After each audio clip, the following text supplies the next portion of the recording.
¿Es César Vidal un supremacista protestante? La gente que venía a los Estados Unidos, que todavía no eran los Estados Unidos, no venía a conquistar, venía a colonizar. Y el trabajo era enormemente importante.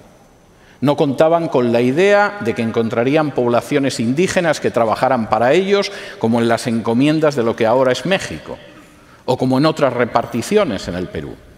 Contaban con la idea de que construirían un nuevo país con su trabajo y con su esfuerzo. Más bien, tras varias hambrunas, contaban con que se iban a importar esclavos negros y que ellos construirían el país. Los anglosajones iban a colonizar, es decir, a desplazar a los indios de sus tierras en lugar de integrarlos.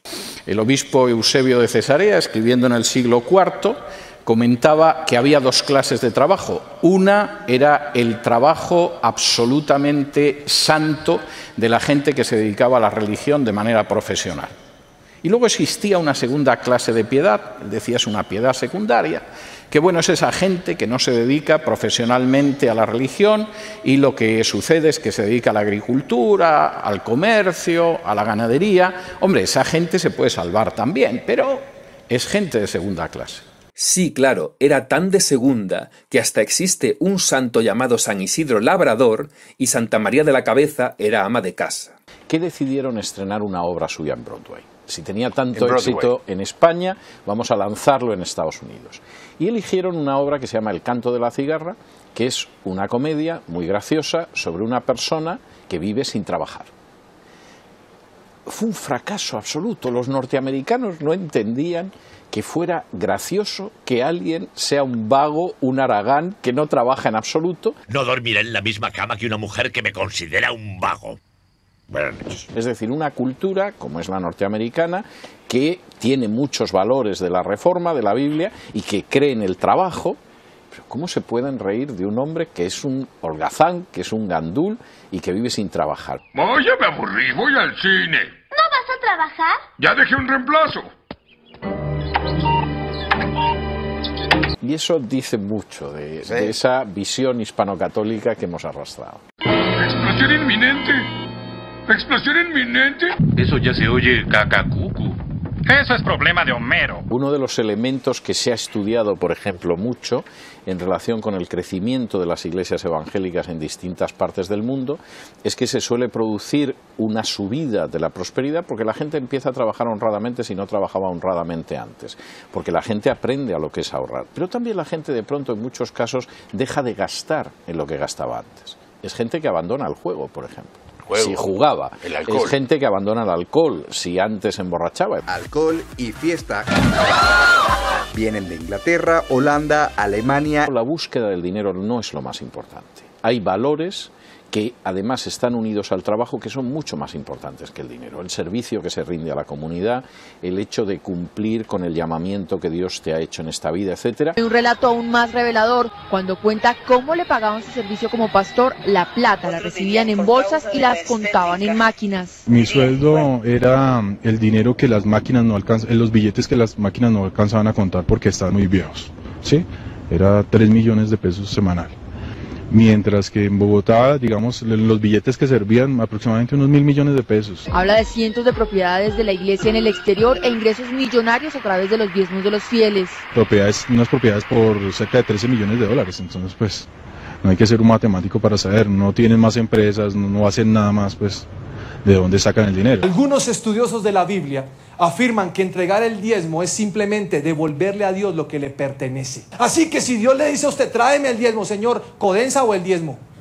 Y usted dice, Señor, yo me la juego toda, pues que me corten la luz, Señor, pero aquí está lo suyo. ¿Dónde debo yo llevar mi diezmo? Lo debo llevar al lugar donde Jesús se me revela y donde Jesús se me aparece todo el tiempo. Es decir, debe llevarlo al lugar donde Jesús es predicado.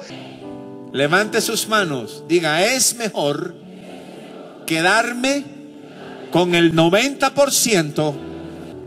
Ayúdame Dios a vivir en victoria financiera.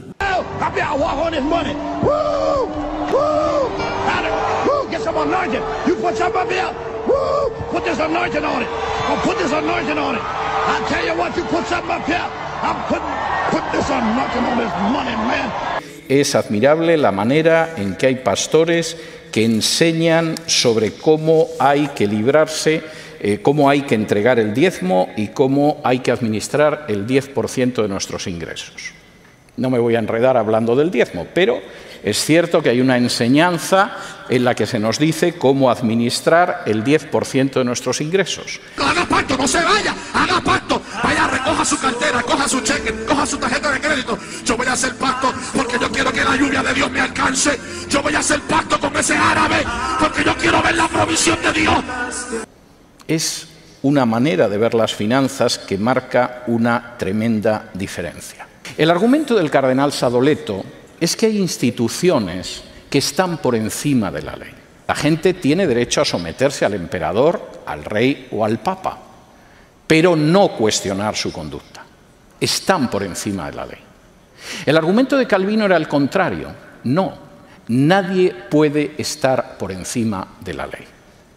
Precisamente fueron católicos españoles como Francisco de Suárez o Juan de Mariana los que propusieron que se podía llegar a cometer un magnicidio legítimamente si el rey no era justo. Además, propusieron esta idea en parte porque en las áreas protestantes, al desvincularse del Vaticano, la religión había quedado en manos de los reyes, quienes la podían imponer sobre sus súbditos a voluntad, por lo que les querían dar la salida de no someterse a ellos. Mariana fue una de las mayores inspiraciones tanto en la Revolución Gloriosa inglesa como en la Revolución Francesa. Efectivamente, Calvino creía lo que dice César Vidal. Por ello, el líder neerlandés secesionista Guillermo de Orange, cuando lucha por la independencia de los Países Bajos, convierte su área de influencia en calvinista, precisamente porque Calvino promovía que no tenía por qué existir obediencia al señor natural, mientras Lutero, que tenía una connivencia con los príncipes alemanes, obligaba la obediencia al señor natural. Por esa razón, en Holanda se impuso el calvinismo por encima del luteranismo. Ni que decir tiene que Calvino nunca se aplicó lo que predicaba y lideró una tremenda dictadura teocrática en Ginebra. Para los ciudadanos individuales, la clave no era el capricho del monarca, del emperador o del pontífice. La clave era lo que quedara en la supremacía de la ley. Y posiblemente uno de los elementos más tristes en la historia de nuestros países, el suyo y el mío, es que hace 500 años el virrey de turno, de entrada, no ejercía la supremacía de la ley. Cuando de pronto el rey de España, inquieto por lo que le decían algunos frailes, decidía suavizar algo la suerte de los indígenas en esta parte del mundo, no demasiado, pero algo, y llegaba al Nuevo Mundo las leyes nuevas para que, en fin, tampoco se exprimiera en exceso a los indígenas. El virrey tomaba la carta del rey, la colocaba sobre su cabeza y decía: se acata, pero no se cumple. Hay que tener mucho valor para decir eso después de que el virrey Núñez de Vela se enfrentase en Perú a los encomenderos que no querían cumplir esas leyes y perdió literalmente su cabeza en el intento por imponer la ley. Y ya no digamos cuando en las 13 colonias no existía nada parecido a las leyes nuevas que suavizaban tanto el trato que son uno de los primeros precedentes del derecho internacional, mientras que los colonos ingleses repartían sábanas con viruela para matar a los indios. A los virreyes se les hacía un juicio de residencia que podía durar meses, en los cuales cualquier súbdito de la corona podía presentar sus quejas contra el virrey tras su administración.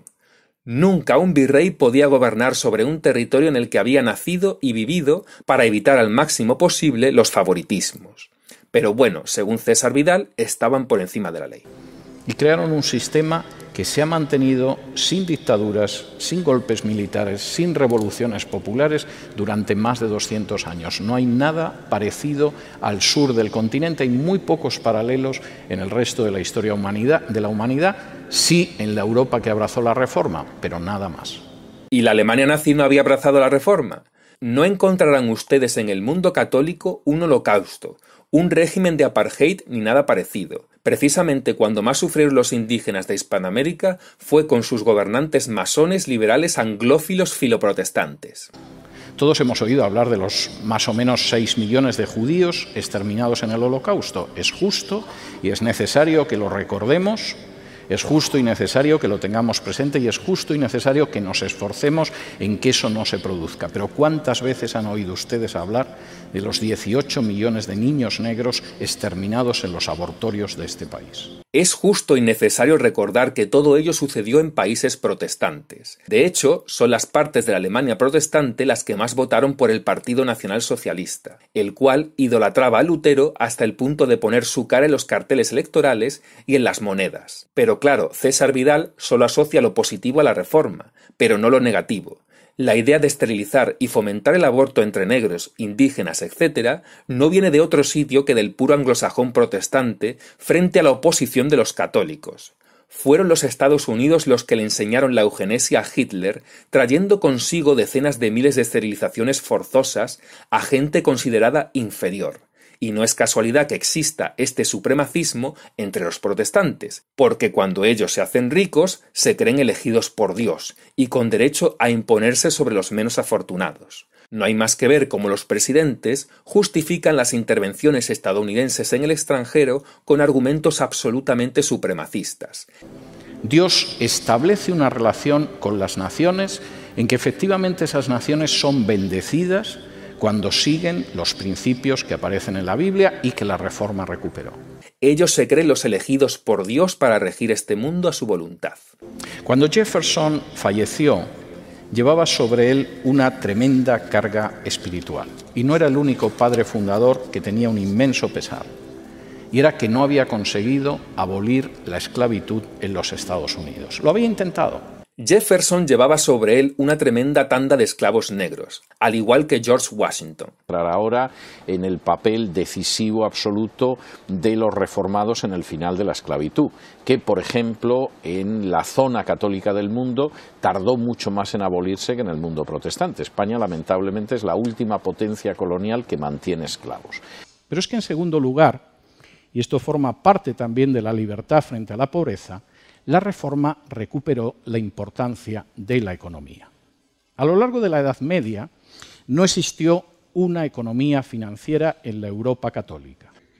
La Reforma recuperó la cultura financiera y construyó la cultura financiera de la que todavía nos aprovechamos. Sí, claro, por eso el primer banco moderno nace en el siglo XV en la Génova católica y le siguieron otras ciudades católicas vecinas. También en el siglo XVI tenemos a los banqueros católicos sevillanos Domingo de Lizaras, Pedro de Morga, Cristóbal Francisquín, Diego Martínez, Juan de Íñiguez y Octavio de Negrón, que prestaban dinero a Carlos V. Y por supuesto en algún momento Jefferson decía que temía más al establishment de los bancos que a los ejércitos en pie de guerra, porque los bancos se las arreglan para estafarte tu futuro endeudándote. La Reforma recuperó la cultura financiera y construyó la cultura financiera de la que todavía nos aprovechamos. Se las arreglan para estafarte tu futuro endeudándote. Eso que el capitalismo inicialmente empezó sobre todo en ciudades del norte de Italia. Pero el hecho de no tener, por ejemplo en Florencia, pero el hecho de no tener esa cosmovisión espiritual que trajo la Reforma hizo que ese capitalismo fuera balbuciente. Nunca se produjo un despegue del capitalismo, por ejemplo, en Italia hasta bien ha entrado el siglo XX, porque fundamentalmente eso implica una visión espiritual que no se daba en ese sur de Europa. Italia era más rica que la inmensa mayoría de naciones protestantes. Lo que no se puede pretender es que su reinado se haga eterno. Lo inexplicable de la teoría protestante es cómo una religión tan supuestamente capitalista tuvo que copiarse de un país católico para desarrollar su propio capitalismo. ¿Por qué si el capitalismo es tan protestante nace en un país católico? ¿Y cómo es posible que, tras Inglaterra, fuera la católica Bélgica el primer país de la Europa continental en industrializarse por encima de todos los protestantes? ¿Cómo se explica el auge de las potencias capitalistas orientales donde el protestantismo es anecdótico?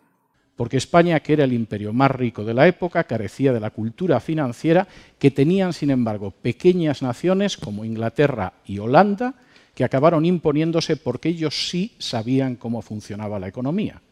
España solo conocía una economía extractiva que, desgraciadamente, siguió en Hispanoamérica prácticamente hasta el día de hoy. Sí, claro. Por eso México para 1820 tenía un 22% sobre su PIB correspondiente a manufacturas, el doble que Estados Unidos.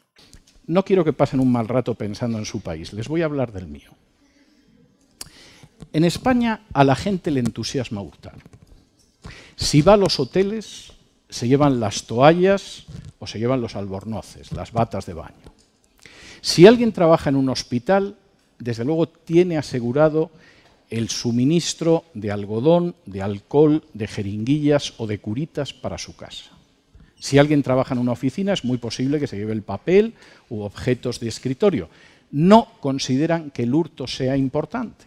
Son pequeñas cosas. Esa cultura, que forma parte de una cosmovisión de pecados veniales. Pues yo también les voy a hablar de mi país, que es el mismo que el de César Vidal. Aquí los que más toallas se llevan de los hoteles son los ingleses, que son los turistas más salvajes y ladrones de toda Europa. No podéis haceros una idea de la cantidad de millones que invierten los hosteleros españoles en hacer frente a demandas falsas por parte de los ingleses, una costumbre todavía mayor si cabe en Estados Unidos. Se han creado bufetes que son auténticas mafias especializadas en el hurto. Y es que la cultura del latrocinio angloprotestante no conoce límites ni fronteras. Pareciera que para ellos robar ni siquiera es pecado. Pero bueno, en comparación con el petróleo que les han robado a los iraquíes, podemos considerarnos afortunados. La misma reforma en sí fue la excusa perfecta para que los gobernantes que abrazaban la reforma pudieran expropiar los bienes de la Iglesia. El mismo Lutero terminó residiendo en un monasterio expropiado. La reforma protestante se basa en dos pilares: el latrocinio a la Iglesia católica y las ansias del poder secular sobre la religión. Y lamentablemente la reforma significó la libertad frente a la corrupción y eso no se dio en el terreno de la contrarreforma. Es impensable que una carrera política se acabe por mentir. Es más, sabemos que determinados políticos nos mienten y aún así seguimos votándolos. The result is an absence of checks and balances in Russia and the decision of one man to launch a wholly unjustified and brutal invasion of of Ukraine. Pero había padres fundadores que eran de lo menos recomendable, como Jefferson, que tenía una amante que era negra, porque yo lo he visto en una serie de televisión, que tenía una amante que era negra, porque yo lo he visto en una serie de televisión. Es importante ser patriota, a diferencia del nacionalismo, que necesita ver más mal a los demás para sentirse por encima. El patriota es el que ama a su país sin necesidad de despreciar a los otros, y es algo hermoso ser patriota. Sí que es hermoso, lástima que tú no puedas aplicar eso a tus creencias religiosas y tengas que hacer de menos a los católicos para sentirte por encima de ellos. Y realmente esta seguirá siendo una nación grande y libre y próspera, hacia la que mirará la gente, como dijeron los padres fundadores cuando este era un pequeñito país, por el hecho de que es un faro de libertad y la ciudad en la colina que irradia su luz a todo el mundo. Y solo podrá hacerlo si se mantiene sobre la base de la Biblia, porque si no, igual que Jefferson, deberíamos temblar, porque Dios es un Dios justo. Y a partir de aquí, aprovechar ese 500 aniversario de la Reforma, no como una fecha más, como el 500 aniversario del descubrimiento de América, el 200 aniversario de la Constitución americana, el centenario de la Revolución rusa, sino como un intento de examinar la historia de nuestros países, descubrir el origen de sus males, diagnosticarlos correctamente y aplicarles una cura de libertad. Muchas gracias por todo. Increíble. El descubrimiento de América, que trajo consigo un cambio total en la cosmovisión europea, americana y mundial, que fue cuando el mundo quedó unificado y se dio lugar a la primera globalización, es una fecha más. El supremacismo de César Vidal, a la hora de ensalzar la reforma protestante, no tiene límites. Pero lo peor no es que diga esto. Lo peor es que tantos hispanos, incluso en universidades, aplaudan un discurso tan barato. Muchas gracias. Todo esto resulta aún más increíble cuando este señor te dice que tiene un título en historia. En pecado yo vivía.